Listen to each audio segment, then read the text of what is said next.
sejam bem-vindos à terceira temporada do Sobedcast, uma plataforma que vai trazer para nós áudio, vídeo, com muita informação, com muito conteúdo.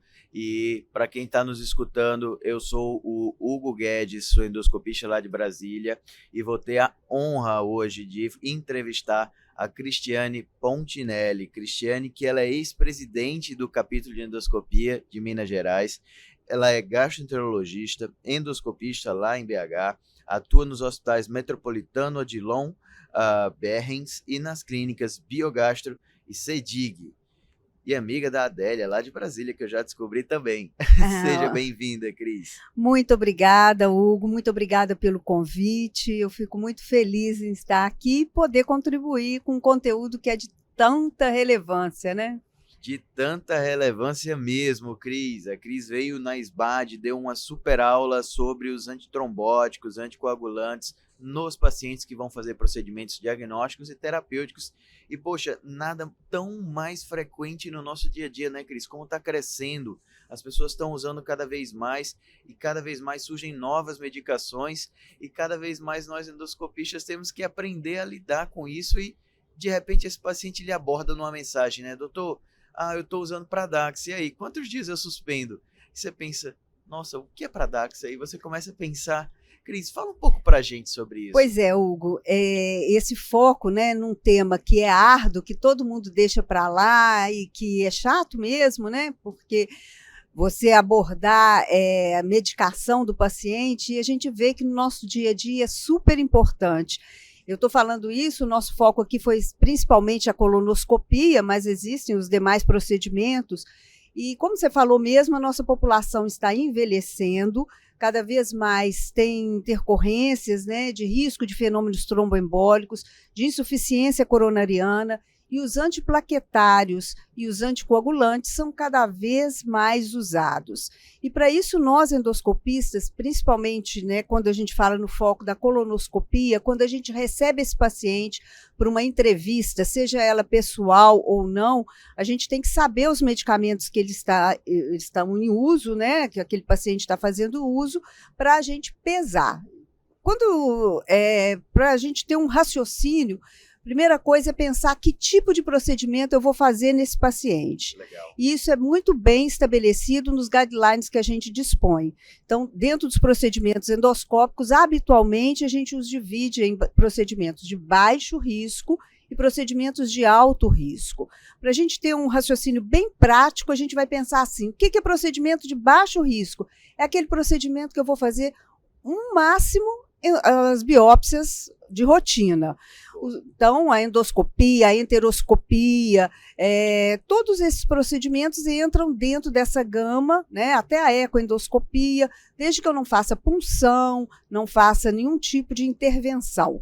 Já os procedimentos de alto risco são aqueles que envolvem, né, a polipectomia, as ressecções, sendo que a gente alerta que no guideline asiático, ele ainda chama atenção para um outro grupo, um terceiro grupo, que é aquele paciente de ultra risco, procedimento de ultra risco, na verdade, que são as mucosectomias mais extensas e as dissecções endoscópicas. Porque nesse grupo de paciente, a gente vai ver mais para frente na nossa fala aqui, que o AS, aí sim, que a gente não tem suspendido para nenhum tipo de paciente, o AS, nesse caso, ele deve ser suspendido. Então, a primeira coisa, pensa em que paciente você vai abordar.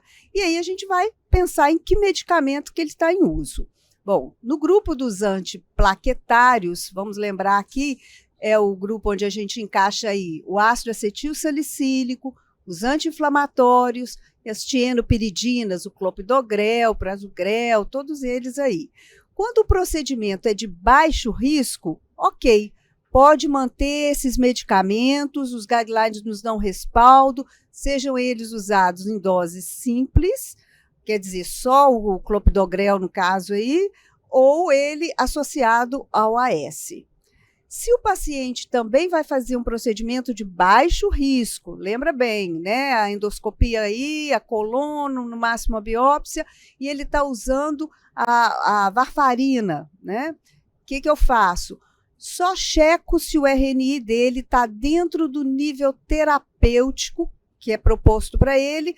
Na semana anterior, nível terapêutico ok, está liberado para fazer o procedimento. E se ele é usuário daqueles anticoagulantes que você está se referindo aí, né, que entram da Bigatran, Pradaxa, todos esses aí que são os tidos como anticoagulantes mais modernos. Hoje a gente, quando vai ler, eles até ressaltam, não são tão modernos assim, nós já temos mais de uma década que eles são aprovados, e são anticoagulantes que têm uma grande vantagem, o início de ação é bem rápido, e se a gente suspende a regressão da ação também, eles não sofrem alteração com outros medicamentos, com alimentos, então a grande vantagem. Mas eles têm um detalhe, os anticoagulantes de ação direta, seja da trombina ou do fator 10A, eles não têm nenhum meio para a gente rastrear o nível de atuação dele no organismo. Mas como eles regridem o seu efeito muito rapidamente, a gente então vai suspendê-los no caso do procedimento de baixo risco, no dia do procedimento. Então, acho que ficou bem entendido para o paciente que vem fazer um procedimento de baixo risco. Bacana. Então, no baixo risco, se a gente suspender os DOACs assim, no dia do procedimento, já é suficiente. Você tem um bom respaldo, tranquilo. E eu gostei quando você falou, Cris, assim, não é primeiro pensar sobre o medicamento, mas pensar no paciente, né? O que ele vai fazer, qual é o procedimento, definir o risco, e aí você vai partir para qual medicamento você está usando. E para quem está ouvindo aí, pegar umas perguntas rápidas de dia a dia, quer dizer que então, biópsia endoscópica trivial para o paciente usando AS, clopidogrel, pode ou não? Pode, você está respaldado pela literatura, pode fazer a sua biópsia aí tranquilo. Legal, então não fujam dessas biópsias, pessoal. Não vão porque o paciente está com AS, com clopidogrel. Biopsia, ajuda o seu paciente, vai ser seguro, né? Mas aí, no mesmo tempo, se a gente for fazer uma CPRE, por exemplo, Cris, aí não, a conversa muda. Bom, se você vai fazer qualquer procedimento invasivo, que você vai fazer papilotomia, que você vai ter essa abordagem, aí a gente vai pular para um outro grupo de pacientes, que são os pacientes de alto risco, né? Os procedimentos, de alto risco. E aí você vai ter que ver que paciente é esse que você vai lidar. Ele pode ou não suspender essa medicação. Isso é super importante, Hugo, saber se esse paciente pode ou não. Vamos dizer que é um paciente usando aquela terapia conjunta, né, do antiplaquetário, seja lá o clopidogrel com o seu AS, e ele é um paciente de baixo risco para fenômeno tromboembólico, mas o procedimento dele é um procedimento mais invasivo. Então, esse paciente, segundo os guidelines, você deve suspender 7 dias o clopidogrel e manter o AS. Tá? Legal. O AS você sempre vai manter, a não ser naquela situação que eu me referi anteriormente, das dissecções maiores dos guidelines asiáticos. E se é um paciente de alto risco para fenômeno tromboembólico e o procedimento dele é de alto risco, aí o que eu te aconselho é ter uma ligação direta com o médico que prescreveu esse medicamento, com o cardiologista, porque aí a gente vai pesar direitinho. Porque esse sim é aquele paciente que a gente não quer que ele fique descoberto. Lembra, Hugo, de um detalhe muito importante, que hoje a gente também vê muito aí na literatura, é que há um maior medo do fenômeno tromboembólico do que propriamente do sangramento do nosso procedimento. Seja ele sangramento precoce, sangramento imediato ou tardio. Esse sangramento, via de regra, o endoscopista consegue coordenar, ele consegue manipular, mas um fenômeno tromboembólico, um AVC, pode deixar sequela, alguma coisa coronariana, um evento coronariano, pode ser fatal para esse paciente. E o paciente deve ser escutado. Isso é muito importante, porque como esses guidelines eles são baseados em baixa evidência, então, cada vez mais o paciente deve participar dessa opção e dessa decisão, tá? Assim como o momento do procedimento. Quando a gente fala em colonoscopia, por exemplo, será que essa colonoscopia ela tem realmente necessidade de ser realizada? É uma colonoscopia de rastreamento? É uma colonoscopia de vigilância, eu posso postergá-la. É um paciente que tem um tempo que ele está usando, vai usar o anticoagulante definido, 6 meses, porque ele teve uma trombose venosa profunda, uma TVP, ele vai cumprir o tempo de antitrombótico dele, e aí sim eu vou programar. Ah, não, é um paciente que está com uma anemia, é uma pesquisa de sangue oculta que eu tenho uma necessidade de fazer o procedimento mais rápido, aí eu vou ponderar, ou eu vou fazer com esse paciente suspendendo e aumentando o risco, porque ele pode ter alguma lesão, ou eu vou manter esse paciente, no caso da colonoscopia especificamente, mantenho esse paciente com o antitrombótico, e se eu encontro uma lesão que eu vou precisar de uma abordagem, aí eu vou repensar em que momento eu vou fazê-la, eu corro o risco de ter que fazer num segundo momento. Cris, eu achei legal porque você tocou num ponto que é muito importante, né? Quando a gente pensa no anticoagulante, no antiplaquetário, a gente basicamente fica com medo do sangramento na colonoscopia. Mas você lembrou a principal pauta que, na verdade, o nosso paciente, a gente, entre aspas, né? A gente prefere que ele sangre, mas não trombose, né? Porque, poxa, você lembrou bem, AVC, infarto, não adianta a gente fazer uma ressecção curativa se depois ele tiver um infarto, ele tiver AVCzado. Então a gente precisa ficar atento realmente ao paciente que precisa manter, né? E aí no paciente que precisa manter vem também a outra pergunta que é muito importante. Qual momento eu volto com esses anticoagulantes, né? Você pode falar um pouquinho para a gente, de uma forma geral, sobre o momento de retorno da anticoagulação? Sim, se a gente suspende, né? Vamos dizer que aí a gente está no paciente que tem um risco, né, maior, né? E eu suspendi. Se correu tudo bem no nosso procedimento, é praticamente naquele mesmo dia, no caso dos anticoagulantes de ação direta, que o paciente vai ser submetido a um procedimento de alto risco, e eu suspendi o anticoagulante. Geralmente a gente suspende os anticoagulantes de ação direta 3 dias antes. No caso da Bigatran, a gente suspende 5 dias e aí a gente vai retorná-lo no dia seguinte, se esse procedimento foi tranquilo. É claro que esse paciente pode ter um sangramento tardio, tá? E aí sim você tem que estar acessível e esse paciente tem que estar orientado. E essa questão do reinício da medicação, ela é tão importante que existe uma tabelinha de orientação do guideline da SGE para você apresentar para o seu paciente. Olha, você vai suspender, né, nesse momento e vai reintroduzir. Uma medicação que muitas vezes a gente tem que fazer essa suspensão é naqueles pacientes que estão usando a varfarina, que são de alto risco para fenômeno tromboembólico e que, para fazer de forma intermediária, você tem que fazer a ponte. O que é a ponte? Boa. É você usar a heparina de baixo peso molecular até próximo ao procedimento, quando você já suspendeu a varfarina, e aí ele faz essa ponte com uma droga que ela tem um tempo de ação mais rápido, tanto na suspensão como na introdução. E aí você suspende a heparina bem próximo ao procedimento, deu tudo certo, a reintrodução é rápida, inclusive porque a varfarina, até começar a fazer o seu efeito, ela demora pelo menos uns dias, 5 dias aí, e aí você já vai reintroduzindo. Cris, é legal porque você lembrou realmente isso, assim, às vezes num cenário de dúvida, né, ou numa dificuldade, a ponte de heparina se mostra como uma solução muito segura para o paciente, né? E ainda mais reforçando um outro ponto que você tocou, se você tem dúvida, né, fala com o médico do paciente, conversa com ele, faz essa ponte de relações, né? E também outra coisa muito legal é que, poxa, são tantos medicamentos, são tantas novas drogas, são tantas classes, a gente nunca vai conseguir decorar o tempo de suspender de introdução, mas você lembrou algo muito legal. Tá lá bem descrito nas nossas diretrizes, né? Então, vocês puderem, que estão nos ouvindo, que estão nos vendo, se quiserem, vão lá nas diretrizes, né? Imprimam, façam ali um print, coloca no seu serviço, deixa pregadinho ali na parede. Isso ajuda muito a equipe de saúde, porque essa é uma informação que a gente tem e a enfermagem também precisa ter, né, Cris? Para a gente estar com o serviço todo mundo alinhado. Muito bacana.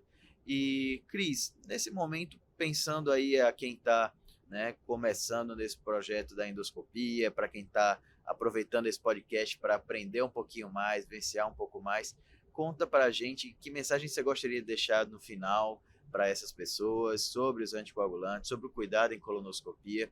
Então, vamos usar esse momento agora para um fechamento, a Cris trazendo para nós as mensagens finais. Hugo, que eu achei bem interessante, né, de tudo que a gente até pôde revisar agora, não é um tema que eu vim estudando só agora, não, já fiz de outras vezes, mas eu acho que o mais importante agora, especialmente na colonoscopia, que é o nosso dia a dia e que aumentou tanto, né? Todo mundo que a gente encontra está fazendo mais colonoscopia que fazia anteriormente, é que muitos dos nossos pacientes vêm e, obviamente, a colonoscopia a gente nunca vai saber, mas quando a gente encontra um pólipo, a gente quer ressecá-lo. E eu acho que a mensagem importante, especialmente para o colonoscopista, é que aqueles pólipos menores de 10 milímetros devem ser tratados com cold snare, quer dizer, com uma ressecção a frio, Boa. e que eles são, esse ato, ele se torna similar a um procedimento de baixo risco. Então, ele vai cair naquele grupo de pacientes que, teoricamente, você não precisa suspender nem os antiplaquetários, e que se ele tiver com um nível de RNI terapêutico, usando um antitrombótico como a varfarina, você está autorizado a fazer. Entendeu? Então, Poxa, eu acho que a questão dos pólipos menores que 10 milímetros na colonoscopia é o carro-chefe que a gente, né, lida no dia a dia. A gente fica com muito respaldo, tem muito trabalho novo. E falando especificamente da polipectomia a frio, até 10 milímetros, ok.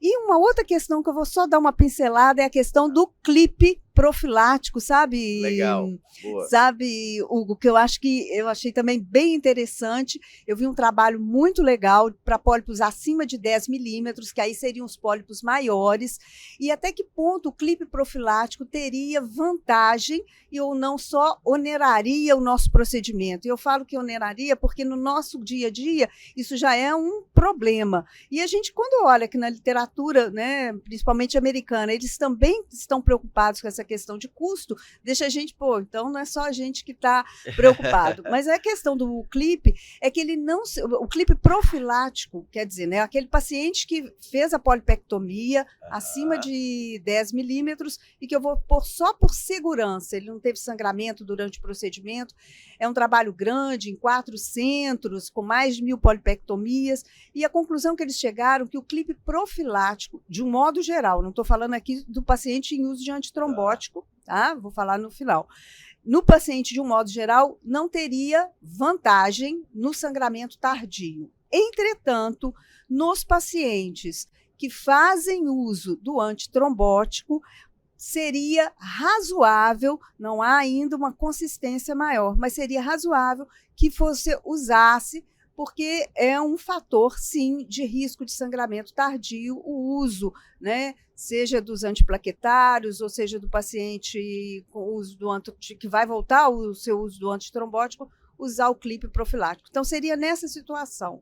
O clipe profilático poderia ser interessante nessa situação. Que legal, Cris. A gente traz uma resposta para um anseio que muitas vezes as pessoas têm, né? Porque é aquele medo de fazer uma ressecção e o paciente voltar com sangramento. Então, para o paciente que ele não está usando um antitrombótico, ok. Ok, não se viu necessidade desse clipe profilático, não. Tá? Mas ele faz essa ressalva, que nos 2 grupos que eles estudaram, eles tiveram pacientes em uso de antitrombótico e que, nesses casos, né, e existem outros fatores que aumentam a chance e o risco de sangramento tardio, idade, polimedicamento e tal, mas essa aí é a mensagem que eu achei interessante. E você traz também a alça frio, né? Um alça procedimento frio. Que, poxa, está se reinventando a nossa forma de retirar os pólipos pequenos, Isso agora virou assim, se você, né? Cris, que mensagem você lembrou? Realmente, olha, vamos lembrar a todos vocês que estão nos ouvindo que,